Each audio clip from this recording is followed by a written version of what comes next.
popular. We run, we don't just dish out the portfolio, the pack. You must come to training to get a pack. So we train people up to use that. It was so popular that we couldn't keep up with demand.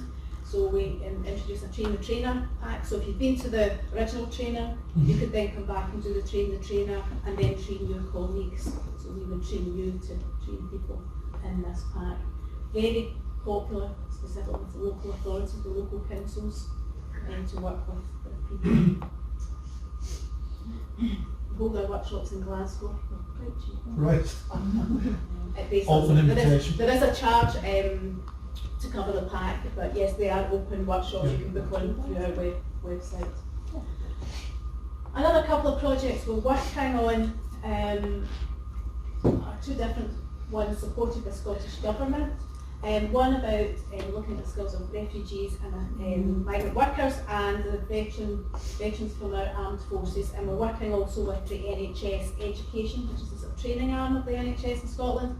And I just wanted to chat through just a few things about these. So we've been working with the Ministry of Defence on this project for forces, and it all sprung out from the Veterans Employability Strategic Working Group, and it was about producing a plan for building understanding and recognition amongst employers of the skills and qualifications that veterans from the armed forces come with.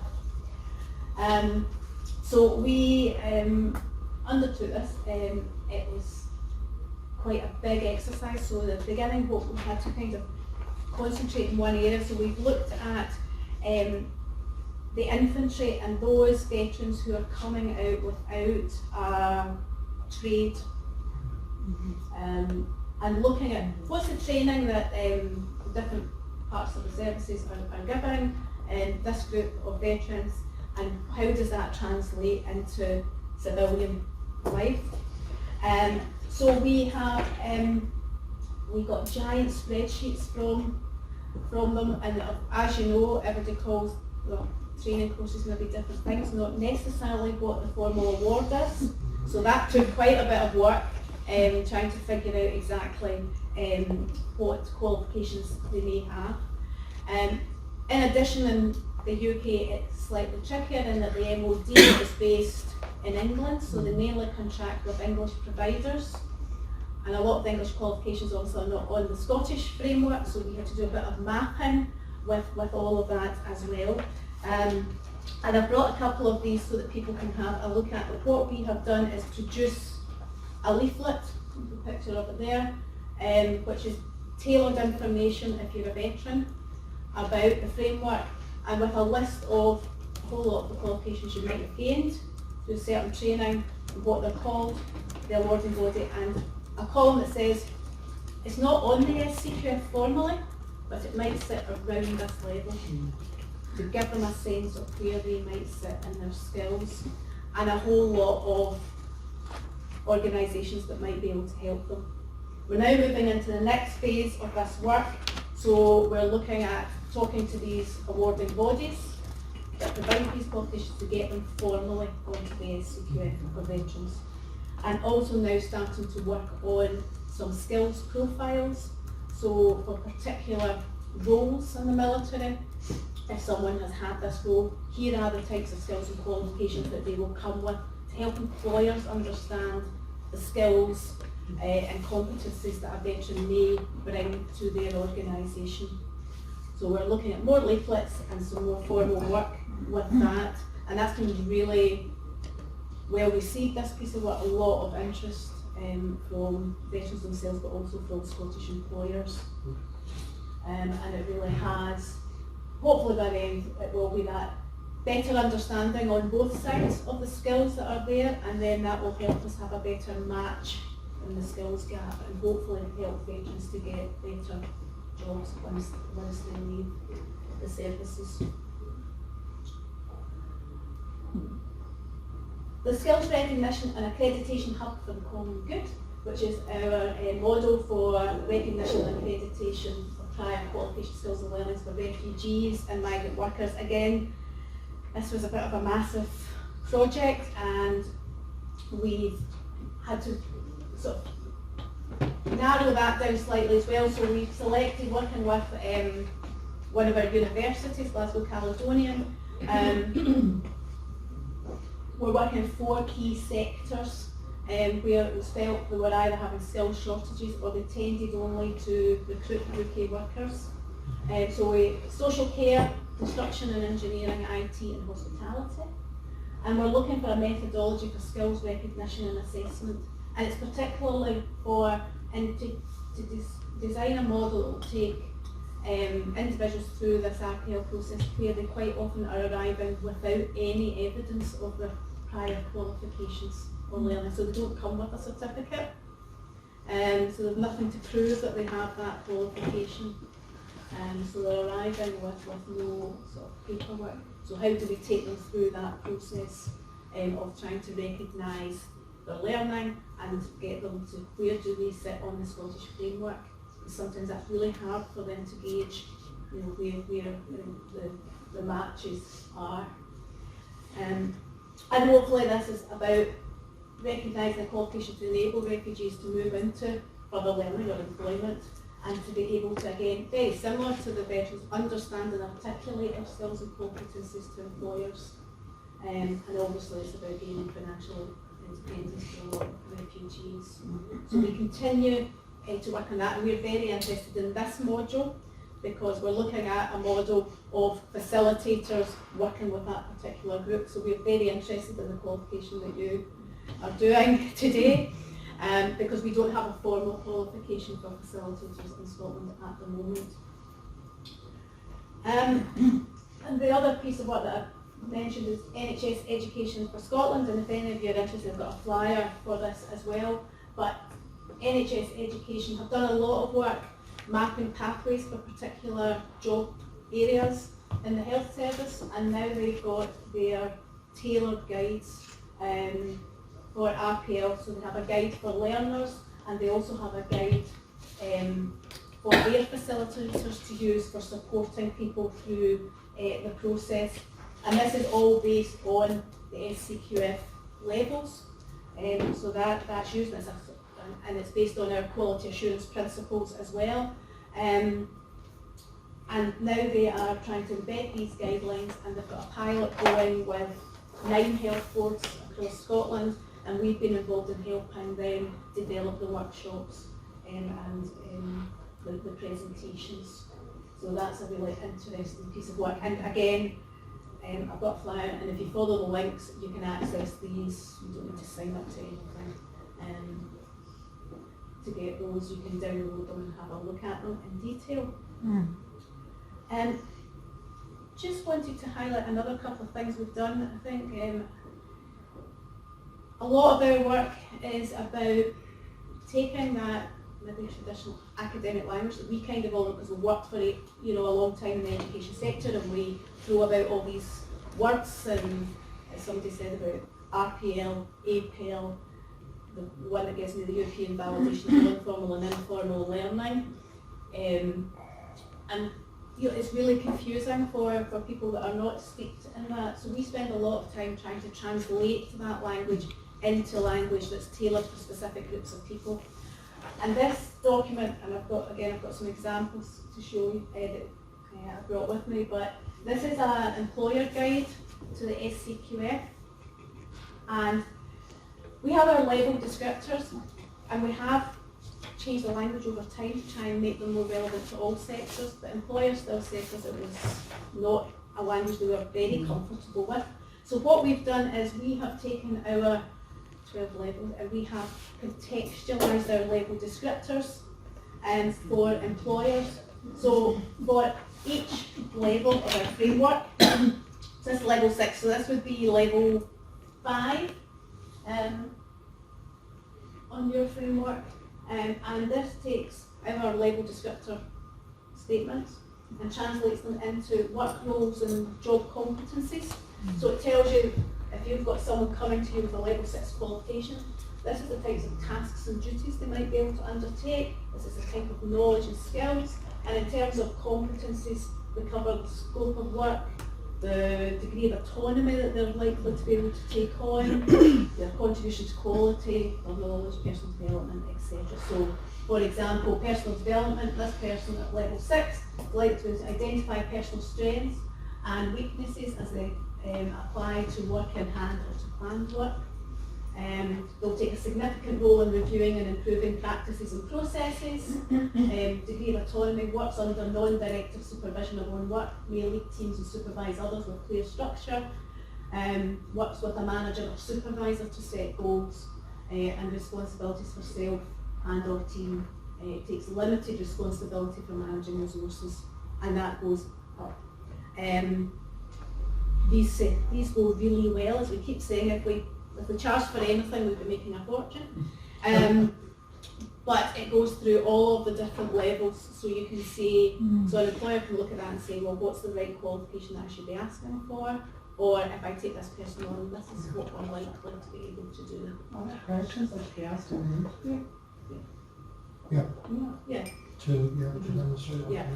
So if they're saying I've got this qualification, then they should. And I know there are some universities and colleges, and some universities saying to people, our honours degree sits at level 10 in our framework, to saying to soon-to-be graduates, when you're applying for jobs, this is what an employer will be expecting you to be able to do. And for some universities using that, they jump to a master's to demonstrate what's the difference and what's expected from them. And I know that one university was using that in their induction for master's students. So that one, lots of people use it. It is aimed at employers, but lots of people use that, and in some cases even some people that are involved in developing qualifications said they find the language in this sometimes easier to use than the level descriptors. And we have a guide that goes along with that to show employers how they can use this in workforce development. They can use it to identify skills gaps in their employees and in their workforce, how they can do it to write job descriptions and write job advertisements. And moving on, and I was having a browse through your local newspaper to look at the job adverts last night, and we go to say about if you've got the same issue that we've got in Scotland. We have a lot of job adverts in Scotland that we see where people ask for someone to have a degree or equivalent. And when you maybe talk to that employer and say, so what's equivalent, what would you accept? They don't actually know what they would accept, or they come up with something that isn't remotely on the same level, etc. So we've launched a campaign this year called Inclusive Recruiter, and it's about asking employers if they will sign up to, rather than use asking for specific qualifications. And we all know that there are some job roles out there, particularly in regulated services, where you need a specific qualification for the job. So we all know a doctor needs a very specific qualification, or a dentist or a nurse, etc. But where it's not, that's not the case. By advertising for someone educated to a certain SCQF level, does that broaden the talent pool that you've got to pick from? So I thought I would just, if this works,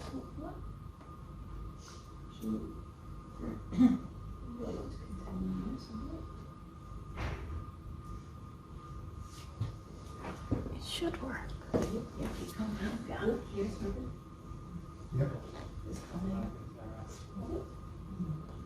Slowly.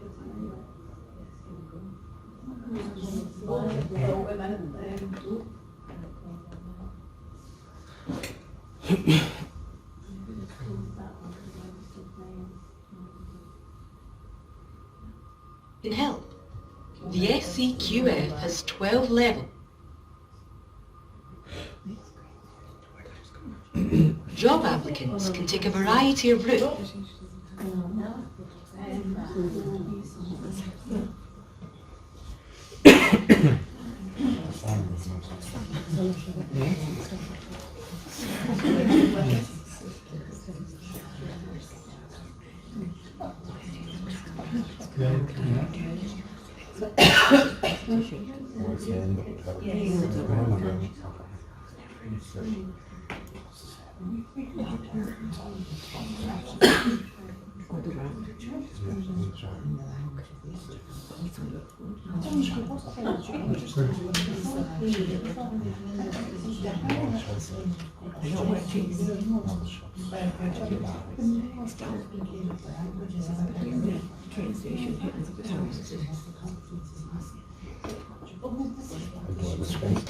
I know what it is.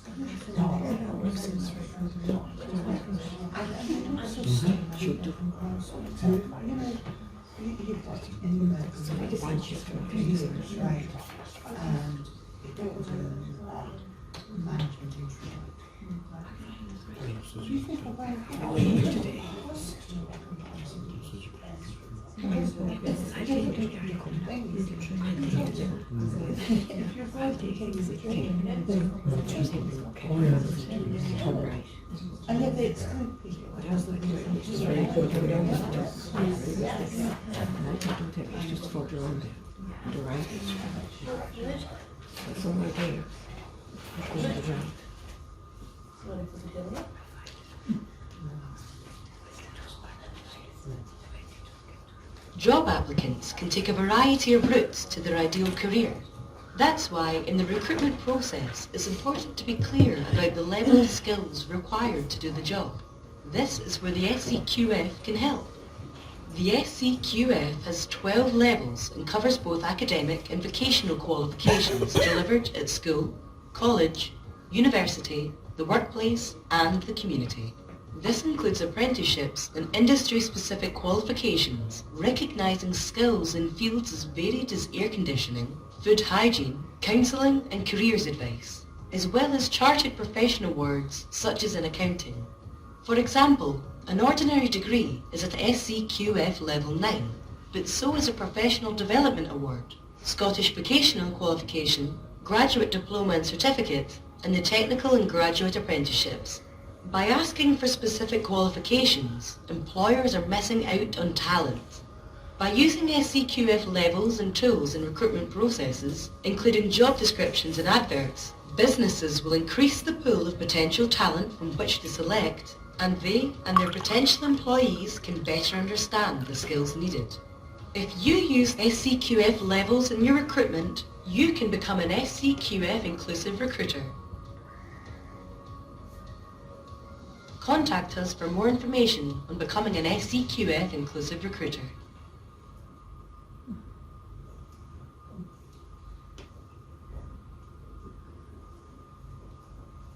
So it's very much trying to encourage employers to think a little bit differently about how they advertise jobs.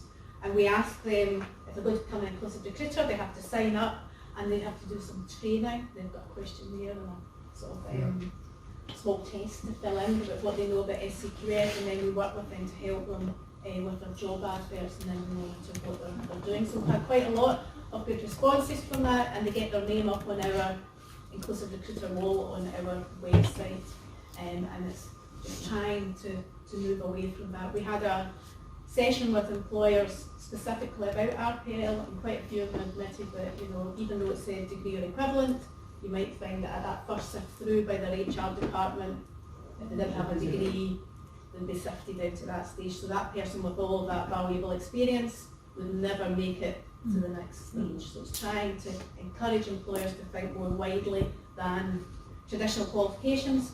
A lot of employers say to us, well, I only know the qualifications that I did at school, some quite often. And what we've also produced is a leaflet where we've gone back to the 1960s, and they don't like me saying I use lots of old people to do this, but we use lots of people with a great amount of experience to go back to these older qualifications that lots of us did before the framework was in existence, and say, if the framework had been in existence back then, this is likely where they would be. It was developed for employers, so it shows them all going, and our Scottish hires have gone, the first certification was in 1888, so they've been around a long time. But how the other ones have changed over time and where they sit, and whilst we developed this for small businesses who asked us for some kind of ready reckoner, we find parents getting their heads around what their children are doing, find this really helpful, and lots of colleges and universities use it in their sort of open days and things, and it gives businesses, when did a qualification start, when did it finish, so when are you likely to see certificates of people getting those. So again, really, really popular and helps people and employers particularly get their heads around how qualifications have changed. And I'm hoping I can work this again, but we do lots of case studies and workshops, and I'm just going to, are we okay for time? Yep. To show you one, we've got a lot, we've done a few specifically about RPL, and I think it comes back to, you were talking this morning about yourselves giving people examples of what you've done to make them feel more comfortable. What we try to do is get real life people to tell their story about what they've done, so that some people can maybe say, well, that's like me, I could maybe do that as well. So I'm hoping this one will come out as well.